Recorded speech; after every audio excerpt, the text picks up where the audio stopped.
Good evening class, how are you? I hope you are all fine by the grace of God. আজকে তোমাদের সাথে খুব interesting একটা বিষয় নিয়ে আলোচনা করতে চলেছি। সেটা হচ্ছে কি বলতো, অ্যাবস্ট্রাক্ট নাউন। তোমরা সবাই জানো যে পৃথিবীর যে কোনো নাম বোঝালেই নাউন হয়, তাই তো নাকি? এবারে নাউনকে কিন্তু চোখে দেখা যায়, আবার চোখে দেখা যায় না। অর্থাৎ আমাদের পাঁচটা ইন্দ্রিয় দ্বারা আমরা যেগুলোকে দেখতে পাচ্ছি সেই রকম এক ধরনের নাউন হয়, আর আরেকটা ধরনের নাউনকে আমরা দেখতে পাই না, সেই সমস্ত ধরনের একটা নাউন হয়। আচ্ছা, যেটাকে দেখতে পাই তাকে আমরা বলি কংক্রিট নাউন, আর যেটা দেখতে পাই না সেটাকেই বলা হয় অ্যাবস্ট্রাক্ট নাউন। আর আজকে আমাদের প্রতিপাদ্য বিষয়টা কি বলতো, অ্যাবস্ট্রাক্ট নাউন আমরা কিভাবে তৈরি করব। দেখো, কমন নাউন, অ্যাডজেক্টিভ এবং ভার্ব, এই যে শব্দগুলো আমরা পাবো সেই শব্দগুলোর সাথে কিছু সাফিক্স যোগ করা হয়।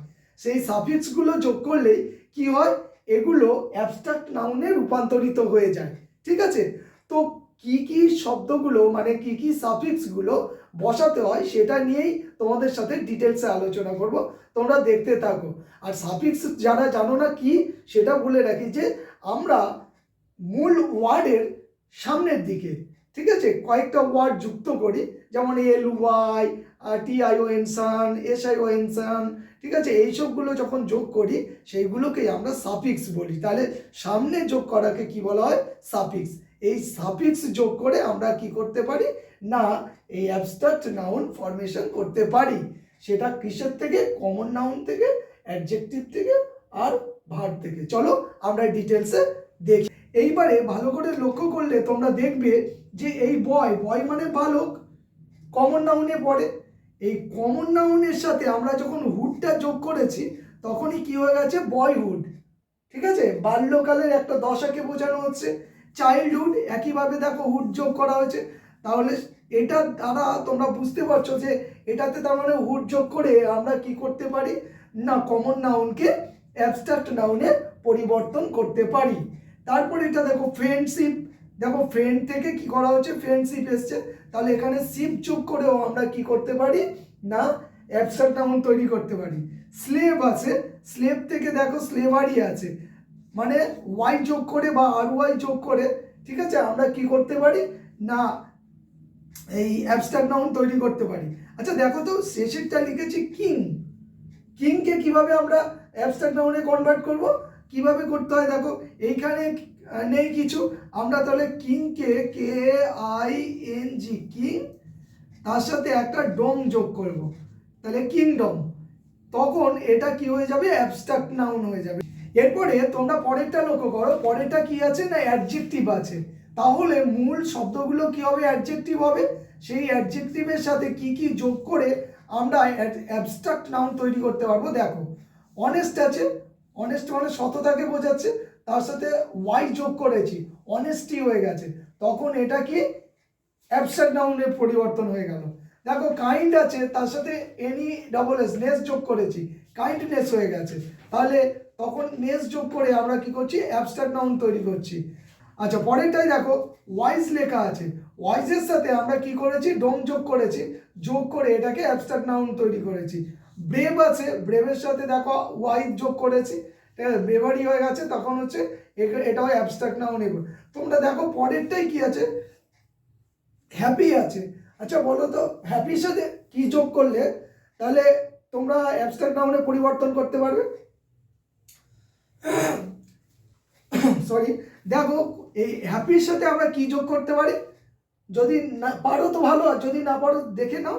হ্যাপির সাথে আমরা নেস যোগ করব, দেখো এখানে ছিল না কাইন্ডনেস, তাহলে হ্যাপিনেস, HAPPINESS, ঠিক আছে, হ্যাপিনেস। তাহলে এটা কি হয়ে গেল না, অ্যাবস্ট্রাক্ট নাউনে পরিবর্তন হয়ে গেল। এইবারে পরেরটায় দেখো ফ্রি আছে, ফ্রি এর সাথে কি হবে, ডম যোগ করব, তাহলে FREE, ফ্রি DOM, ফ্রিডম। এরপরেটায় দেখো ভার্ব থেকে কিভাবে আমরা অ্যাবস্ট্রাক্ট নাউন তৈরি করব। ভার্ব দেখো লাভের সাথে, যখন লাভ ছিল তখন সেটাকে ER যোগ করে লাভটার করেছি, তখন ER যোগ করে এখানে আমরা কি করতে পারি না, অ্যাবস্ট্রাক্ট নাউন তৈরি করতে পারি। প্র্যাকটিস, প্র্যাকটিস TICE আছে। একইভাবে যদি আমরা এখানে অ্যাডভাইস থাকে, তাহলে অ্যাডভাইসটাকে কিভাবে লিখবো, ADVICE, যখন সি বলছি তখন কিন্তু এটা মানে অ্যাবস্ট্রাক্ট নাউন, আর যখন এসি বলছি তখন হচ্ছে ভার্ব। গ্রো, দেখো গ্রো এর সাথে টিএইচ যোগ করেছি, যোগ করলে গ্রোথ হয়ে গেছে, এটা অ্যাবস্ট্রাক্ট নাউনে রূপান্তর হয়ে গেছে। দেখো কম্পোজ আছে, কম্পোজ একটা ভার্ব, তারপর এখানে কম্পোজিশন মানে হচ্ছে দেখো টিআইওএন যোগ করা হয়েছে। তাহলে এক্সামে কি হবে বলো, এক্সামিনে, তাহলে এক্সামিনে এক্সামিনেশন, তাহলে ওখানেও সেই টিআইওএন যোগ করা হবে। ইগনোর, ইগনোরেন্স, RANCE, তাহলে এখানে সি যোগ করা হচ্ছে। আর রিঅ্যাক্ট, রিঅ্যাক্টে কি হবে, রিঅ্যাকশন। দেখো তাহলে আমি প্রত্যেকটা লিখে নিয়ে তারপরে বলছি, এখানে জায়গাটা কম, আমি একটু ছোট ছোট করে লিখছি।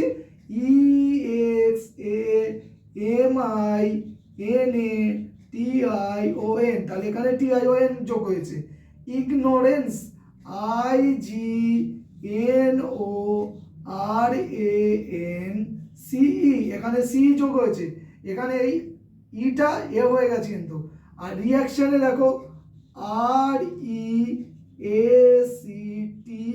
REACTION, দেখো মানে টি পর্যন্ত ছিল, এখানে ION যোগ হয়েছে। তাহলে তোমরা এই কটা যদি ভালো করে লক্ষ্য করো তাহলে দেখবে হুড যোগ করা হয়েছে, সিপ যোগ করা হয়েছে, ওয়াই যোগ করা হয়েছে, ডং যোগ করা হয়েছে, ঠিক আছে, RY যোগ করা হয়েছে, NESS যোগ করা হয়েছে, TH যোগ করা হয়েছে, তারপরে হচ্ছে TION সান যোগ করা হয়েছে, সি যোগ করা হয়েছে, আর ION যোগ করা হয়েছে।